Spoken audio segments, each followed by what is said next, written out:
안녕하십니까. 저는 지원 라파스 요양병원 간호부장으로 근무하는 조영희입니다.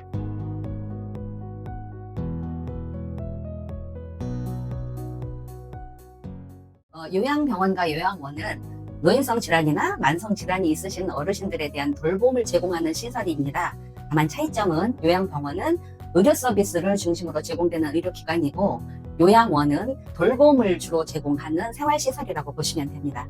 요양병원이 의료기관이라고는 하지만 대학병원이나 상급 종합병원처럼 수술이나 전문적인 치료, CT나 MRI 같은 심화된 검사를 진행하지는 않습니다. 환자의 보존적인 치료를 통해서 환자 증상을 완화시키는 데 주력을 하고 있고요. 요양병원의 경우에는 24시간 의사와 간호사가 상주해 있기 때문에 시간에 구애받지 않고 의료 서비스를 제공받을 수 있습니다. 반면에 요양원은 생활시설에 가깝기 때문에 상주하는 의사는 없고 월 2회 촉탁 의사가 방문을 해서 의료 서비스를 제공하는 그런 형태로 운영이 되고 있습니다. 우리가 매월 내는 건강요양보험을 살펴보면 건강보험료와 장기요양보험료로 구분이 되어 있어요. 요양병원은 국민건강보험법과 의료법에 의해서 운영되고 건강보험료로 재원을 조달을 합니다. 반면에 요양원은 노인복지법과 장기요양보험법에 적용을 받고 장기요양보험료로서 재원을 마련을 합니다. 그 병원은 어떤 환자를 입원을 시킬 수 있나요? 라고 물어보는 질문을 가끔 받습니다. 저희 병원은 65세 이상의 중증 만성질환자 중에서 보존적인 치료가 지속적으로 필요한 또는 요양이 필요한 환자, 정형외과, 신경외과, 외과 등의 수술을 받고 나서 요양과 재활이 필요한 환자, 급성기 치료가 끝난 교통사고 환자나 산재 환자도 요양과 재활이 필요하다면 입원이 가능합니다. 말기 암 진단을 받고 완화 치료가 필요한 대상자도 입원 대상자가 됩니다. 특별히 저희 병원은 통합암센터를 운영하고 있어요. 그래서 암 수술을 하고 항암 치료나 또는 방사선 치료를 하면서 그중에 면역 치료가 필요한 대상자들이 저희 병원에 입원이 가능합니다. 입원비는 본인 부담금과 비급여 항목이 합쳐져서 한 달에 입원비가 산정이 돼요. 본인 부담금이라고 하는 것은 일반적인 건강보험 적용 대상자인지 산정특례 대상자인지 기초수급자인지에 따라서 본인이 부담해야 할 입원비가 퍼센트가 달라요. 그래서 이것은 상담을 통해서 정확하게 이제 비용이 산정이 될 수가 있고요. 그 이외에 이제 비급여 항목은 대표적인 게 간병비, 그 다음에 소모품 비용, 소모품에는 기저귀 같은 것들이 해당이 되겠죠. 그리고 일부 영양제 등이 해당이 됩니다.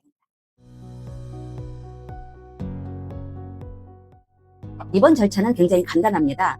이제 입원하시게 될 때 상급병원을 통해서 치료를 받으시고 퇴원 지시가 났는데 요양이라든가 치료가 필요한 경우가 있을 수 있겠고요. 만성 질환이 있으셔서 집이나 요양원에 거주하시면서 약물을 복용하던 중에 어떤 원인에 의해서 환자의 상태가 나빠졌을 때 요양병원에 입원하시게 되는데요. 어떠한 경우이든지 우선 전화나 방문 상담을 먼저 진행하게 됩니다. 이때 소견서를 준비하셔서 입원을 하시게 되면 좀 더 세밀하고 원활한 상담이 진행될 수 있겠고요. 그리고 입원이 결정되면 필요한 서류가 있습니다. 진료 의뢰서와 그다음에 환자가 잡수시고 있는 약과 그 처방 내용 또는 퇴원약과 그 처방 내용 그리고 환자 주민등록증 이렇게 3가지만 준비하시면 입원이 가능합니다. 네, 저희 병원은 5분의 양방 의사 선생님과 3분의 한방 의사 선생님 총 8분이 진료를 하고 계세요. 특히 그 노인 환자들한테 반드시 필요한 내과, 가정의학과, 재활의학과, 신경외과 전문의 선생님들이 계시고요. 간호 인력도 적어도 10년 이상의 대학병원이나 상급 종합병원에서 근무한 간호사들과 경험이 풍부한 간호조무사들로 구성이 되어 있어서 환자의 상태 변화에 대한 빠른 판단력, 응급 상황에 대한 대처는 전적으로 신뢰하셔도 좋습니다. 저희 간병사들은 24시간 상주해서 일상생활을 돌보는 시스템입니다. 한 명의 간병사가 복수의 환자를 돌보는 공동간병 시스템을 운영하고 있고요. 당연히 간병비는 환자의 치료비와는 별개의 비급여 항목에 해당이 됩니다. 면회는 사전에 입원해 계신 병동에 전화를 통해서 신청을 해주시면 됩니다. 특별하게 당부드리고 싶은 것은 해질 시간이나 환자의 식사 시간에는 면회를 가급적 피해 주셨으면 하고 간곡히 부탁을 드립니다. 일반적으로 면회 시간은 오전 10시부터 오후 4시까지 진행하고 있고요. 월요일부터 일요일까지 주 7일 언제나 가능합니다. 비대면 면회는 코로나가 이제 한참 성행하던 시기에는 비대면 면회를 국가에서 요구를 했었어요. 그러나 지금은 비대면 면회는 실시하지 않고요. 환자를 만나실 때 손 씻기 하고 그다음에 마스크 착용 정도를 권장해 드립니다. 저희는 이제 면역이 저하된 환자들로 구성이 되어 있기 때문에 병실 내에서의 면회는 가급적 지양하고 있습니다. 그래서 별도로 저희 병원에서 마련한 면회 장소에서 면회를 진행하고 있습니다. 내일 아침에 이제 개인 위생을 전부 실시해 드리고요. 뭐 양치하기라든가 세수하기 같은 것을 진행을 해드립니다. 그리고 이제 목욕과 손발톱 관리는 기본적으로 주 1회 진행을 하고 있습니다. 침구 교체는 주 2회 교체하는 걸 하고 있습니다만 즉각적인 개입이 필요한 경우가 굉장히 많습니다. 뭐 실변이라든가 이런 것들이 있을 경우에는 지체 없이 문제를 해결하는 것이 이제 당연한 조치입니다. 굳이 보호자께서 전화를 하지 않으시더라도 저희가 기본적으로 주 1회는 간호팀장이 주 보호자와 환자의 상태라든가 환자의 안부에 대해서 전화를 드립니다. 우리는 이거를 해피콜이라고 부릅니다. 물론 환자의 상태 변화나 환자의 불편한 부분이 있을 때는 그런 상황마다 즉각적으로 보호자하고 통화를 해서 환자에 대한 정보를 드리고 치료의 방향을 함께 의논하기도 합니다. 일단은 인력평가 등급이 있습니다. 의사나 간호사의 비율을 이야기하는 겁니다. 당연히 저희는 의사든 간호사든 1등급을 유지하고 있고요. 의료기관 평가 인증이라는 게 있습니다. 이것은 저희는 이미 25년 4월에 4주기 인증평가를 통과했습니다. 저희 주온라파스 요양병원은 대전, 천안, 익산에 위치한 7개 대학병원 그리고 주변에 있는 상급 종합병원 뿐만 아니라 서울에 위치해 있는 7개의 대학병원과 진료 협약이 되어 있어서 필요한 때에는 진료 의뢰라든가 그다음에 치료 연계가 가능한 시스템입니다. 보호자 입장이 되면 저도 이제 간호하는 입장이 됐었고 보호자의 입장이 되기도 합니다. 사실 그냥 환자를 볼 때의 그 객관적인 입장과 보호자가 됐을 때의 그 안타까운 입장이 조금 두 마음이 있을 때가 있어요. 그래서 이제 보호자의 입장을 충분히 더 이해하게 되는 계기가 됐습니다. 저희가 이제 공동간병 시스템이고 또 요양병원이라고 하는 곳이 대학병원처럼 원활하게 돌아가지는 않아요. 그러니까 여러 가지 대학병원과 같은 그런 시스템이라든가 대학병원과 같은 시설이라든가 장비라든가 이런 것들이 갖추어져 있지 않기 때문에 어려움들이 있습니다. 그러니까 이런 부분을 보호자분들께서 대학병원처럼 생각하지 마시고 보존적인 치료, 그 다음에 현재의 증상을 완화시키는 완화 치료를 하는 곳이라는 그런 좀 개념을 가져주시면 환자를 돌보는데 조금 더 사명감을 가지고 비난하지 마시고 격려해 주시면 감사할 것 같습니다. 환자의 상태에 대해서 숨기려고 하지 마셨으면 좋겠습니다. 왜냐하면 특히 치매가 있으신 환자들 중에서 공격성이 있는 분들, 이런 분들은 이제 그런 것들을 보호자들이 숨기고 입원을 시키려고 하는 경우가 간혹 있는데 사실은 이런 것들을 더 드러내야 저희가 그 환자에 대해서 정확히 알고 또 정확한 약물이라든가 그다음에 정서적인 지지 이런 것들을 할 수 있기 때문에 그런 것들에 대한 걸 숨기지 않으셨으면 좋겠고요.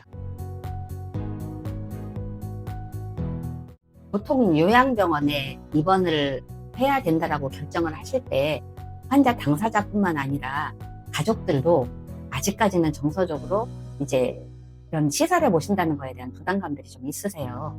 연세가 드실수록 질병이 자꾸 깊어지고 질병의 가지수가 늘어나고 젊은 세대들은 계속 직장 생활을 하기 때문에 돌봄을 원하지만 어려운 경우들이 많잖아요. 그런 경우에 이제 어쩔 수 없이 요양병원을 간다라고 생각을 하시더라고요. 그런데 요양병원은 어르신들이 생각하는 것처럼 그렇게 벽이 높은 것도 아니고 정말 가족처럼 돌봄을 제공하고 오랫동안 함께 이제 생활을 하는 공간이고 치료를 하는 공간이기 때문에 부담을 좀 덜어주시고 좀 살펴보시면 됩니다. 요양병원 여러 곳을 비교하셔서 우리 환자한테는 여기가 좀 나을 것 같다라는 판단을 해서 정하시면 되는데 우선 중요한 거는 환자를 돌보는 사람들이 처음에 와서 이제 돌보시면서 저희 병원 같은 경우에 직원들이 되게 표정이 밝아요 라는 말씀을 많이 하세요. 그래서 이제 거기에서도 또 신뢰감을 갖는 환자나 보호자분들도 계시더라고요. 그래서 직원들의 태도를 좀 봐주셨으면 좋겠고요. 방문을 하실 수 있다면 방문을 하시는 게 좋을 것 같아요. 요양병원을 결정을 하실 때는 한 군데만 보시지 마시고 간병사가 몇 명의 환자를 케어하는지, 그 다음에 간호사의 숫자는 근무 단위당 몇 명이 근무를 하는지, 어떤 과목의 전문의인지도 한번 살펴보시면 좋을 것 같습니다. 코로나 시국에 면회가 금지되는 상황이 발생을 하고 병원 전체가 코호트 격리가 되고 그래서 면회를 할 수 없는 상황들 속에서 환자를 학대하거나 방치하거나 함부로 다룬다는 뉴스들이 많이 이제 매스컴에서 공개됐었어요. 그런데 그것은 정말 극히 일부분에 해당하는 문제이고 또 그때는 직원도 전부 코로나가 걸리고 간병사도 코로나가 걸리고 환자도 코로나가 걸려있는 그런 상황에서 밖에 나가지도 못하고 또 환자들과 환자를 보는 상황에서 조금 그 부족한 부분들은 있었을 겁니다. 그런데 이제 이것이 너무 부각되다 보니까 요양병원은 환자를 학대하는 곳 또는 뭐 방치하는 곳 그러니까 부모를 그곳에 모시는 거는 당연히 죄의식을 가져야 된다라고 생각하는 경향이 좀 많았었어요. 그런데 사실 지금 다 같이 일자리가 있고 집에서 부모만 돌볼 수 있는 상황은 그렇게 흔하지 않은 경우가 돼버렸어요. 그런데 요양병원이라고 하는 것이 어르신들의 치료와 돌봄과 일상생활이 함께 이루어질 수 있는 장소이기 때문에 또 전문적인 지식을 가지고 전문적인 경험을 가진 분들이 돌보기 때문에 그런 부분들은 이제 인식에서 벗어버리시고 전문가에게 어르신을 맡겨서 좀 더 나은 서비스를 제공받는다라는 개념으로 좀 바꿔주시면 감사할 것 같습니다. 네, 첫 번째는 저희가 이제 환경이 상당히 좋습니다. 공기도 좋고 또 갖고 온 공원이 잘 조성이 되어 있어서 보호자들이 방문하러 오셨을 때 환자와 같이 산책을 하거나 또 가지고 온 음식을 상대가 나누어 먹는 그런 장소들이 충분히 마련이 되어 있기 때문에 보호자분들께서 이 시설을 충분히 활용해 주시기를 부탁을 드립니다. 참 좋습니다. 그다음에 두 번째는 저희 간호부나 간병사들이 굉장히 친절합니다. 여태까지 보호자들께서 뭐 불친절하다라든가 문제를 제기하는 경우가 거의 없었고요. 정말 최선을 다해서 환자나 보호자의 마음을 어루만질 수 있도록 노력하고 있습니다. 이 부분은 저희가 정말 자랑할 만한 부분이고요. 그 다음에 세 번째는 저희 지원 라파스 요양병원이 설립 기념이기도 합니다. 이제 저희 병원에 계신 어르신들이 대개는 죽음이 임박한 환자분들이시기 때문에 이분들이 그 죽음을 잘 준비할 수 있고 내세를 바라다 볼 수 있는 영혼의 문제를 중요하게 생각을 하셔서 마지막 가시는 길에 영혼을 구원할 수 있는 통로가 되기 위해서 이 병원이 설립되어졌고 그것을 저희가 실행하기 위해서 여러 가지 프로그램과 예배, 그다음에 상담 등을 통해서 영혼 구원의 목적을 달성하기 위해서 노력하고 있는 것이 그래서 죽음을 편안하게 받아들일 수 있도록 도와드리는 것이 저희 병원의 장점입니다. 저희 이제 요양병원 중에서는 드물게 재활이 특성화되어 있고 중추신경계 재활이 특성화되어 있습니다. 그래서 이제 중추신경계 재활 치료라고 하는 것은 뇌경색이나 뇌출혈로 인한 혈마비, 그다음에 이제 어떤 사고에 의해서 하반신이나 전신마비가 있으신 경우, 파킨슨 질환 같은 그런 문제를 가지고 계신 분들이 관절이 그냥 누워 계시면 계속 관절이 부축이 오거든요. 이제 관절 부축을 막고 걸으실 수 있도록 도와드리고 조금 더 나아가서는 인공관절 치환 수술을 하고 재활 훈련이 필요한 환자들에게 전문적인 재활 치료를 제공하는 재활치료실과 치료사들이 있습니다. 그래서 통증 기능에 장애가 있는 환자들에 대한 연화치료, 그 다음에 소근육을 사용할 수 있는 작업치료까지 이루어지는 전문적인 재활치료를 제공하는 병원이고요. 암 환자들이 암수술을 받거나 항암치료나 방사선 치료를 하면 면역력이 떨어져서 이런 치료들이 제때 스케줄대로 받을 수 없는 경우에 면역력을 높이는 치료를 받음으로써 환자의 그 전신 상태가 잘 유지될 수 있도록 하는 치료를 진행하고 있는 암센터가 따로 되고 그 이외에 이제 요양이 필요한 환자들을 또 환자들이 입원을 해서 함께 프로그램도 진행을 하고 인지치료도 하고 이런 것들이 잘 조화가 이루어지는 요양